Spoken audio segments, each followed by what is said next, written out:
नमस्ते और XRP पर एक और अपडेट में आपका स्वागत है। हाँ, बाजार आगे बढ़ रहा है, XRP अभी उतना आगे नहीं बढ़ रहा है, लेकिन XRP चार्ट पर ये चीजें बहुत तेजी से हो सकती हैं। अभी के लिए XRP अभी भी बिना किसी स्पष्ट अपसाइड ब्रेकआउट पुष्टि के हमारी सीमा में बना हुआ है। तो हम अभी भी मान लीजिए यहाँ प्रमुख स्तरों के बीच अप्रैल के निचले स्तर $1.560 के आसपास और $3.40 के स्विंग हाई के बीच बने हुए हैं। और मेरा मतलब है ये अभी भी एक त्रिभुज में बदल सकता है। इसके कई तरीके हैं जिनसे यह समग्र रूप से सामने आ सकता है। मैंने पिछले वीडियो में आपके साथ ABC पैटर्न जैसे कुछ परिदृश्य साझा किए हैं।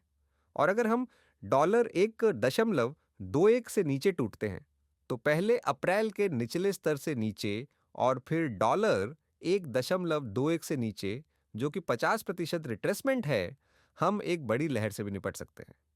अगर हम अप्रैल के निचले स्तर को तोड़ते हैं लेकिन $1.21 पर बने रहते हैं तो यह बस इस चौथी लहर का रीसेट हो सकता है। लेकिन कुल मिलाकर मैं जिन परिदृश्यों पर नजर रख रहा हूं वे कुल मिलाकर तेजी वाले हैं। इसीलिए यहां विचार बना हुआ है कि हम ऊपर की ओर पांचवी लहर से निपट रहे हैं। हाँ, जब तक अप्रैल का निचला स्तर कम से कम छोटे समय सीमा पर बना रहता है। हम अब कुछ सूक्ष्म समर्थन स्तरों के बारे में बात करेंगे जो हमें पहले से भी पहले चेतावनी देते हैं। हम अप्रैल के निचले स्तर के टूटने तक इंतजार नहीं करना चाहते हैं ताकि यह कहा जा सके कि कुछ टूट गया है। तो फिर भी इसे कहां जाना चाहिए, किस स्तर तक पहुंचना चाहिए? अब $4.20 पहला स्तर है जिसे हम देख सकते हैं। यदि बाजार $3.40 से ऊपर टूटता है, उस स्तर से ऊपर हमारे पास $5 है और $5.65 अगला प्रासंगिक ऊपर की ओर लक्ष्य है। अभी के लिए दबाव बना हुआ है, खासकर जब तक हम $1.20 के स्तर से ऊपर बने हुए हैं।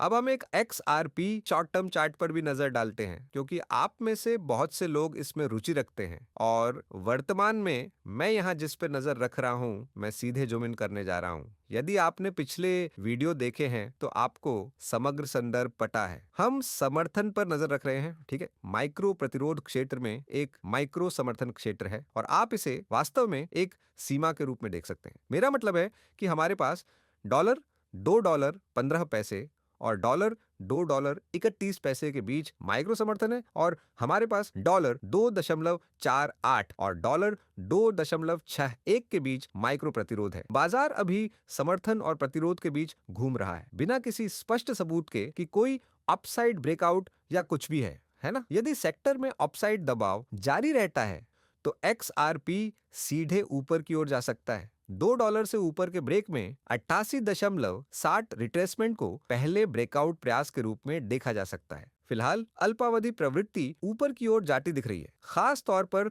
सोमवार के निचले स्तर से। इसलिए जब तक सोमवार का निचला स्तर बना रहता है हम ऊपर जा सकते हैं और यह पहले से ही सी वेव में या सिर्फ नीली बी वेव में भी हो सकता है। जोखिम यह है कि इस लाल क्षेत्र में $2.48 और $2.67 के बीच नीली बी वेव एक शीर्ष बनाती है। कम से कम ये कुछ ऐसा है जिस पर हम नजर रख सकते हैं। लेकिन शीर्ष की पुष्टि करने और सी वेव के नीचे की शुरुआत करने के लिए पिछले स्विंग लो से कम एक ब्रेक की आवश्यकता होगी। इसलिए अगर ये बस चलता रहता है तो हम ऊपर की ओर सी वेव में हो सकते हैं। तो मैं इसे समझाता हूं तो जाहिर है इस समर्थन क्षेत्र में कहीं यह बी वेव समर्थन क्षेत्र है। मेरा मतलब है हम एक और निचला स्तर प्राप्त कर सकते हैं लेकिन कुल मिलाकर वह बी वेव पूरी हो सकती है ना। इसीलिए यदि हम अब प्रतिरोध से ऊपर एक ब्रेक देखते हैं तो यह हमारी सी वेव रैली होगी जो ऊपर की ओर होगी, जो हमें संभावित रूप से $3.30 से $3.40 के स्तर की ओर ले जा सकती है, जो कि सर्वकालिक उच्च क्षेत्र के आसपास है। यदि रैली 3 तरंग चाल बनी रहती है